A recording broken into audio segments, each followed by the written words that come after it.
Hello and welcome back to the course on blockchain. And today we're going to have an excurse into the world of mining pools. Let's get started. All right, so here's our network of miners, which we've seen before. We know how this works. They all churn away. They compete at that cryptographic puzzle, and it's more or less fair. It's a fair competition, and they can really get a reward at some point.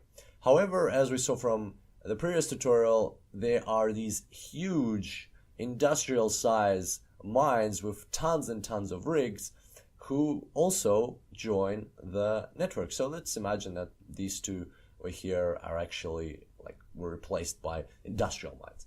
And so in this case, how is it that somebody can compete? When I have my tiny laptop or whatever it is, like a mining unit that I purchased, and I'm here all by myself, and then there's this industrial mine with tons of employees, with huge rigs and so on.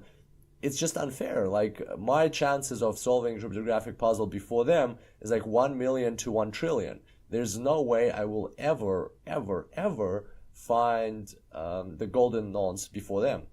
And so how does that happen? Like, what's the point at the end of the day if there's these players? And yet, despite this, we've all probably heard of a friend who has a neighbor who has purchased a mining rig, and he or she is running it at home, and they are, very excited about it, and they're still doing it. So are their efforts completely in vain? Well, no, because after this started happening, or somewhere maybe before, or around the same time, basically what was invented was mining pools. And now miners actually don't just mine for themselves, they enter mining pools such as like here and here. And what happens is these miners, they combine their hashing power, they combine their processing power into this mining pool. So now they all of a sudden they have more power together. It's very similar to a lottery pool. And what the mining pool provides is a service. The mining pool provides a service where the mining pool distributes the work among the miners in such a way that they're not doing double work. And this is a very important concept to remember, because there wouldn't be much point in a mining pool if they would all be attempting the exact same block configuration with the exact same nonces. If they would be doing double work, then what's the point of them combining their hash rates, their hashing power? So a very important service that a mining pool provides is it distributes the cryptographic puzzle among the miners. And how can that be done? Well, a very simplistic view of that is, we remember that there's the nonce that we're attempting to find the golden nonce by just brute forcing through the through different values of the nonce. So the mining pool can just say, okay, so I'm gonna give you, we're starting a new block. You're gonna look at the nonce from 0 to 1 billion. You're looking from 1 billion to 2 billion. You're looking for values of the nonce from 2 billion to 3 billion, and you're looking from 3 billion to 4 billion. And so the nonce values have been distributed among them, so they have enough nonce to go through, and that's it. And that's what they're doing. And then what happens is, as soon as one of them finds the golden nonce, this mining pool wins the reward and the fees for that block. And then how is it then split among them? Well, it's split proportionately to the hashing power that they introduced into the mining pool. So very similar to a lottery pool. Like in a lottery pool, if you put $10 in and this person puts $100 in and your lottery pool wins, then you're gonna get they're gonna get 10 times more than you will get. So if you get $5, they'll get $50, or if you got $500, they'll get $5,000, because it's proportionate to the amount you contributed. Same thing here, just the contribution is measured in the hash rate, in how much computational power you're providing to the pool. And so so that's it. That's all there is to a mining pool. It provides a service to distribute the computational power, and works exactly like lottery pool. And of course, it takes a certain fee for what they're doing. So mining pools are usually like a website or an organization. They all have websites where you can just go and download the software and install it. And also, in fact, mining pools do not discriminate. Anybody can join a mining pool, including these big industrial size rigs, which they do. and therefore now it's more fair, right? So you have these large mining pools, you can switch around between the mining pool. You don't like this one, you can go to this one. You don't like that one, you go to the other one. And then you can we'll see their hash rates just now. You can see exactly what power they have, and then whichever mining pool wins, they split the fee. And the more power the hash pool, the more power a pool has, the more players it has, so the less portion of the fee, the less portion of the reward you will get. So it's kind of like a trade-off. So it's all fair. So there we go. That's what a mining pool does. Provides a service, first and foremost. But there's another thing that a mining pool is beneficial for. And that thing is they completely remove the headache from individual miners. And to illustrate the point, I wanted to show you something you can buy on eBay. Here it is. It's a cryptocurrency GPU mining rig for Ethereum, Zcash, Bitcoin, extras, and so on. And so what miners do is you can just go and buy one of these. You install it in your house.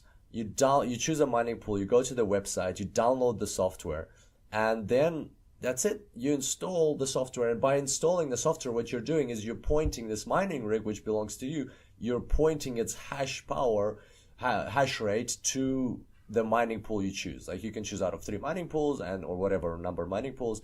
And because you choose one, you install the software, and that redirects all of this computational power to that mining pool. And that's it. You don't have to do anything. You don't have to know how Bitcoins work. You don't have to know what a blockchain is. You don't have to know what a nonce is. In fact, my guess would be that a lot of the miners that actually use these rigs, they don't even know what they're guessing.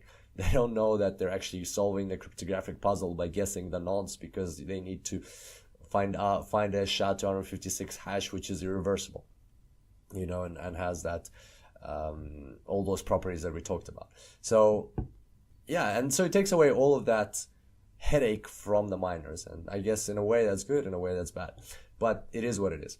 And so before we move on from this slide, I wanted to point out something here, a little preview of what's to come, a little snippet of the future. So you'll notice here it says GPU mining and Ethereum.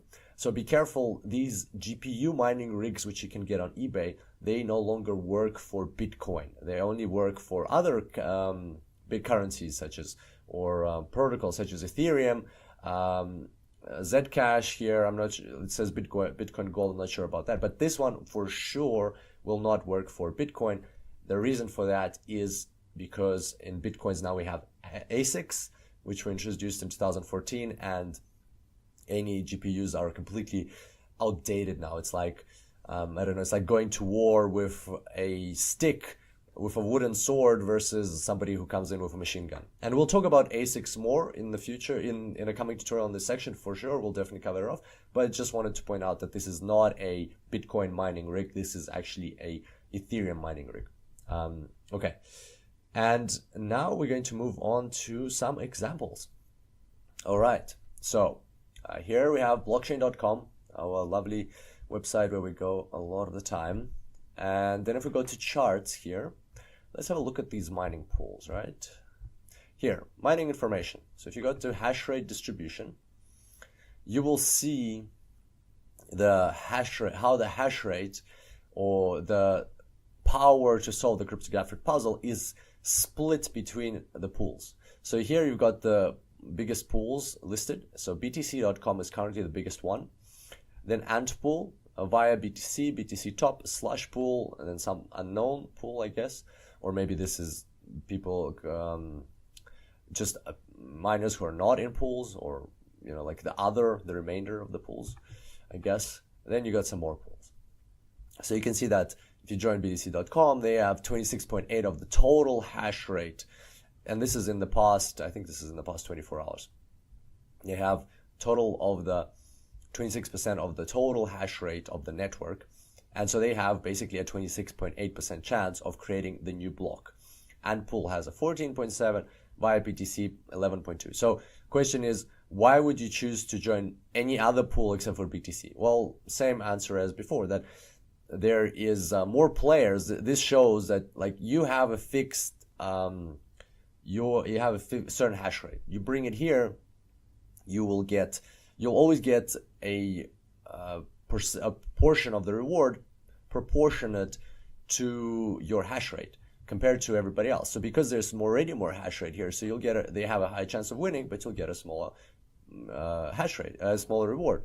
They have a smaller chance of winning, but you'll get a slightly higher hash rate, and so on. So it's a trade-off, and you have to look at what fees they charge, what else, what other conditions they have about being part of this pool. And also you can, if you go just to data and you look at the blocks, you can see who mined their most recent blocks, right? So let's see if you can see that here.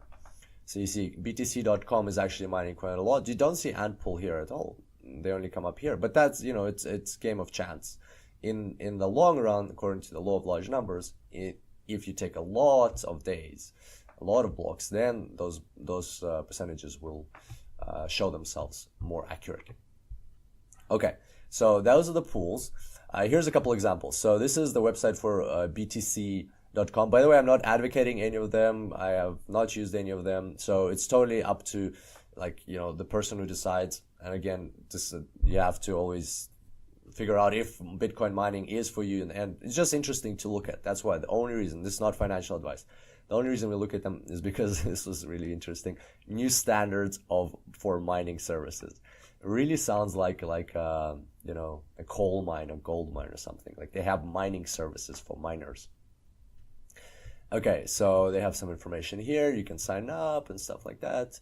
There's Antpool. Again, Bitcoin. You see, click and start mining. And Slatecube. Slatecube is it's the world's first Bitcoin mining pool. It's actually in Czech Republic. This is their website. I just wanted to show you. So that's all it is. A miner just goes to one of these websites, download the software, and that's it, and they get started. That's as simple as. Oh, by the way, this is totally worth watching. These guys are from Czech Republic, but their AI, I think, has an Australian accent. So if you have a chance to listen to this, it's really funny. But I totally respect what they're doing. Just the accent. I was surprised. The Czech company, but with an Australian accent, and the AI. I might be mistaken. It might be like a different accent, but to me sounds Australian. Okay, and then I wanted to show you some other stuff here. So this is from buybitcoinworldwide.com. There's an interesting article here. Concentration of pools, and you can see that China has 81%, or at the time of the writing of this article, which was July 2017, China was at 81% of the hash power is in China. Then Iceland, Japan, Czech Republic, Georgia, India. Why China? Why? And by the way, so all these top ones, Antpool China, BTC top China, China, China, China, China, China, China. This one was it Norway? Norway? Iceland, oops. Iceland, excuse me. And then / pool Czech Republic. So why China? The answer is, it's about the price of electricity. So all things equal, the price of electricity dictates where you're going to set up your mining rig or where you're going to have more miners.